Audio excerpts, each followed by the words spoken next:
Bien sûr, de crypto, les infos crypto pour ceux qui n'ont pas le temps, le BTC, les cryptos qui corrigent encore ce matin, les gars. Et aujourd'hui, on va voir pourquoi il y a encore des attaques baissières sur les marchés. On va regarder ça ce matin. Du côté du BTC, on est à 20 044, on est passé sous la barre des 20 000.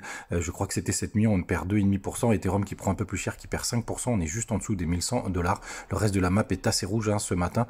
On perd entre -1 jusqu'à -5%, notamment du côté de Shiba. On a juste Matic qui est en forme ce matin, plus 5,2%. Il est vraiment bien le seul dans ce top 25 du côté les gars du daily, rien de nouveau sous le soleil. On est dans notre grand range et comme je vous le disais assez régulièrement, il y a plus de probabilité d'aller vers le bas quand on arrive en haut du range. On short les hauts de range et on achète les bas de range. Pour l'instant, on est en plein dedans avec des stops bien serrés, les gars, vous voyez, parce que il y a bien des petites mèches qui viennent faire des attaques baissières. Et pourquoi on a autant de volatilité, les gars? Parce que c'est l'été, donc il y a très peu d'ordre dans les carnets d'ordre et du coup, c'est beaucoup plus facile de faire bouger le prix. Donc c'est une des premières raisons pour lesquelles on a une attaque baissière, c'est que le marché, là, ce qui l'intéresse le plus, c'est d'aller chercher vos stops et d'aller chercher des liquidations pour gagner de l'argent parce que c'est très facile.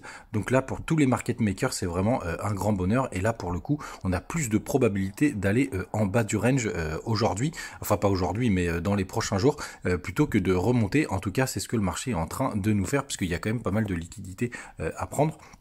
On va passer en 4 heures pour voir ce qui se passe. Vous voyez, on est passé en dessous du nuage, donc on est repassé bearish en 4 heures. Donc il peut y avoir des petits rebonds. Là, par exemple, vous avez une grosse résistance aux 20 530 $. Donc il peut y avoir un gros rebond, ou en tout cas un rebond qui va jusque là. Mais normalement, les gars, ce serait pour avoir une nouvelle jambe baissière. Et vous voyez, le RSI, il nous fait quelque chose d'assez moche.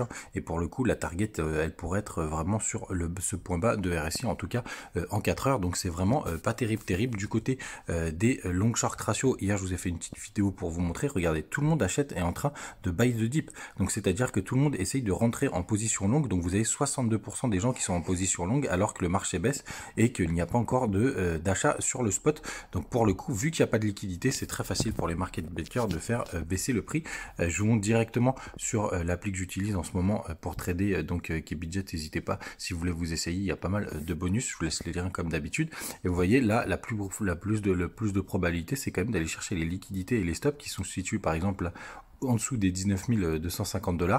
Et évidemment, le dernier, il est beaucoup plus bas, il est en dessous des 18 600 $ parce qu'il y a énormément de stops qui se sont agglutinés juste ici. Donc pour le marché, c'est assez facile d'y aller. Et comme d'habitude, on est dans la lessiveuse des ranges, haut de range, bas de range. Et c'est ce qu'il y a de plus probable. Et vous voyez, à chaque fois, ça vient chercher les stops. En tout cas, sur le haut du range, c'est exactement ce qui s'est passé. Et surtout, les gars, le dollar est on ne peut plus fort. Il nous fait encore des nouveaux plus hauts. Ce coquin, vous voyez, on est tout proche de son ATH, je crois que c'est 108,70, non, un petit peu en dessous, 108,50. Donc pour l'instant, les gars, le marché reste très tendu, cloué au dollar. Et surtout, les market makers, ils y vont à cœur joie. Et je pense qu'ils sont en train de s'en mettre plein les fouilles. Voilà, les gars, vous savez tout. N'hésitez pas à poser vos questions en commentaire et on se retrouve demain. Salut.